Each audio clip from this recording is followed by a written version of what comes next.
नमस्कार दोस्तों, कैसे हैं आप सब। उम्मीद करती हूँ कि आप सब बहुत अच्छे होंगे। आज के वीडियो में हम बात करेंगे घर गृहस्थी से जुड़ी हुई 8 ऐसी बातें जो कि आपको बिल्कुल भी ये गलती नहीं करना चाहिए। जाने अनजाने ही सही, लेकिन कुछ ऐसी गलती हो जाती है जिससे घर में सुख समृद्धि नहीं आता है, बरकत नहीं आता है, घर में बीमारी बहुत ज़्यादा लगा रहता है। पैसा तो आता है लेकिन पैसा जो है टिक नहीं पाता। हम लोग पैसे को कहीं भी इन्वेस्ट नहीं कर पाते, जमा नहीं कर पाते, रख नहीं पाते हैं। वैसे में पैसा जो होता है कि महीना में आते आते ख़त्म भी हो जाता है और तो और हम लोग जो कर्ज भी लेने लगते हैं। तो कौन कौन सा कार्य है जो कि 8 गलती, अच्छे से आप लोग ध्यान से सुन लें। ये 8 गलती जो है बिल्कुल भी नहीं करना चाहिए। सबसे पहले पॉइंट की बात करें कि देखिए, अक्सर बहुत सारे घरों में हम लोग देखते हैं कि नल जो है, नल का पानी जो है कभी कभी टप टप टपकता रहता है, यानी थोड़ा बहुत आपको पानी जो चूता रहता है। तो जब भी आपका नल खराब हो जाए तुरंत आप बनवा लें। हम लोग थोड़ा आलस करते हैं, आज नहीं कल, या फिर ठीक कर लेंगे, या फिर उसी में कुछ ऐसा चीज़ अटका देते हैं कि वो ठीक हो जाता है, फिर बाद में वो टप टप टपकने लगता है। तो पानी, अगर नल खराब हो गया है तो ज़रूर से ज़रूर बनवा लें। कहीं ना कहीं आपका जो इनकम का जो सोर्स है, इनकम का जो साधन है, इसी तरीके से जो है ख़त्म होता जाएगा। लक्ष्मी जो है बहती ही रहेगी। इसीलिए नल अगर ख़राब है तो जल्दी से जल्दी उसे बना लें। दूसरे पॉइंट की बात करें कि देखिए, जूता चप्पल का कोई स्थान नहीं होता है। जिसका मन जहाँ बेडरूम में रख ले, जहाँ भी रख ले, क्योंकि जब हम बाहर से जूता चप्पल पहन के आते हैं तो हमेशा याद रखें कि बाहर ही उसे रखना चाहिए।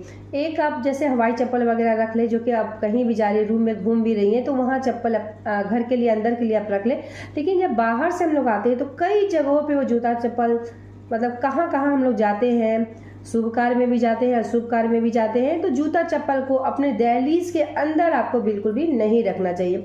इन सब बातों को ध्यान रखें। साथ ही बहुत सारे घर में ऐसा होगा कि सीढ़ी के नीचे जो स्पेस बचा रहता है, जगह बचा रहता है, उसको भी हम लोग कहीं ना कहीं भारी चीज़ रख देते हैं। या जूता चप्पल सबसे ज़्यादा तो हम लोग देखते हैं कि वहाँ जूता चप्पल रखा रहता है। तो देखिए, ये कार्य भी आपको नहीं करना चाहिए। जूता चप्पल जो है एक जगह स्थिर सजा गुजा कर रखें, क्योंकि कहीं ना कहीं इसी से हमारा एक नेगेटिविटी आता है और ये कार्य अक्सर घरों में देखा जाता है।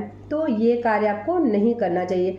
तीसरे पॉइंट की बात करें कि देखिए, सिंक में जूठा बर्तन, ये बहुत अगर कहा जाए कि ये बिल्कुल भी नहीं करना चाहिए कि रात्रि में सिंक में जूठा बर्तन रख के हम लोग सो जाते हैं, या फिर मेड नहीं भी आती है तो सिंक में बर्तन जूठा हम लोग छोड़ देते हैं कि जब आएगी तभी धोआ जाएगा।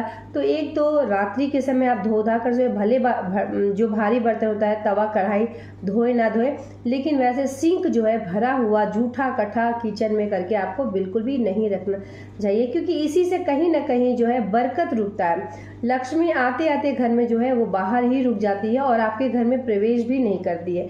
ऐसा क्या करें कि जिससे हमारे घर में लक्ष्मी स्थायी रूप से वास करे। यही छोटी छोटी गलती है जो कि महिलाएं करती है और कहीं ना कहीं बरकत जो है रुक जाता है। चौथे पॉइंट की बात करें कि देखिए, बासी घर से कभी भी किसी को न जाने देना, पति को न खुद जाए, न संतान को जाने दें। जब सोकर उठते तो सबसे पहले अपने मुख्य द्वार पर पानी का छिड़काव आपको करना चाहिए। घर में लक्ष्मण रेखा ही सही, लेकिन थोड़ा सा झाड़ू आपको जरूर देना चाहिए। मेड का वेट नहीं करना चाहिए। बासी घर से कभी भी किसी को नहीं निकलने देना चाहिए। ठीक है। पांचवें पॉइंट की बात करें कि शाम के समय देखिए, एक तो आपको घर में लड़ाई झगड़ा नहीं करना चाहिए। दूसरा जो है कि शाम के समय खाना नहीं चाहिए, सोना नहीं चाहिए। शाम के समय किसी को भी पैसा नहीं देना चाहिए, यानी अपनी लक्ष्मी को शाम के समय किसी को भी नहीं देना चाहिए। देना है जैसे घर में स्टाफ है, मेड है, जिनको भी देती हैं आप, मतलब संध्या होने के बाद आपको नहीं देना चाहिए। सुबह दे दे, दोपहर दे दे, संध्या होने के बाद आपको नहीं देना चाहिए। तो इन सब बातों को आपको ध्यान जरूर रखना चाहिए। गुरुवार के दिन किसी को भी अपनी लक्ष्मी नहीं देना चाहिए। नहीं, कोशिश करें ले भी नहीं और दे भी नहीं। तो कहीं ना कहीं गुरुवार के दिन अगर आप ऐसा करती हैं, जब बहुत ज़रूरी है, आपको ऐसा लग रहा है कि नहीं बहुत ज़रूरी है देना चाहिए, तो आप ज़रूर दें। लेकिन वैसे कोशिश करें कि या तो शुक्रवार को दे दे या तो बुधवार को दे दे, लेकिन गुरुवार के दिन किसी को भी पैसा वगैरह नहीं देना चाहिए। लास्ट पॉइंट की बात करें कि देखिए, पति जब भी घर से बाहर जाए तो पति के तुरंत जाने के बाद आपको स्नान नहीं करना चाहिए, खाना नहीं खाना चाहिए, और पति जब भी घर से बाहर जाए तो कभी भी अशुभ बात आपको नहीं बोलना चाहिए। यही छोटी छोटी बातें हैं जो कि घर गृहस्थी से जुड़ी हुई, कौन सा कार्य हम लोग करते हैं, कौन सा कार्य नहीं करते, जाने अनजाने हो ही जाता है। तो ऐसे में आपको ध्यान रखना है, क्योंकि कहा जाता है ना कि देखिए, औरत को माँ लक्ष्मी का दर्जा दिया गया है, तो कुछ ऐसा कार्य आपको ज़रूर करना चाहिए। कौन सा कार्य सही है, कौन सा कार्य गलत है, कौन सा कार्य कब करना चाहिए, हर चीज़ के बारे में आपकी जानकारी ज़रूर होना चाहिए, क्योंकि कहीं ना कहीं जो हम करते हैं बच्चे भी वही देख के सीखते हैं। तो इसीलिए घर गृहस्थी से जुड़ी ये बातें आप ध्यान रखें। कोई भी सवाल होगा नीचे कमेंट बॉक्स में ज़रूर बताएं। मिलती हूँ एक नए वीडियो के साथ, तब तक के लिए धन्यवाद।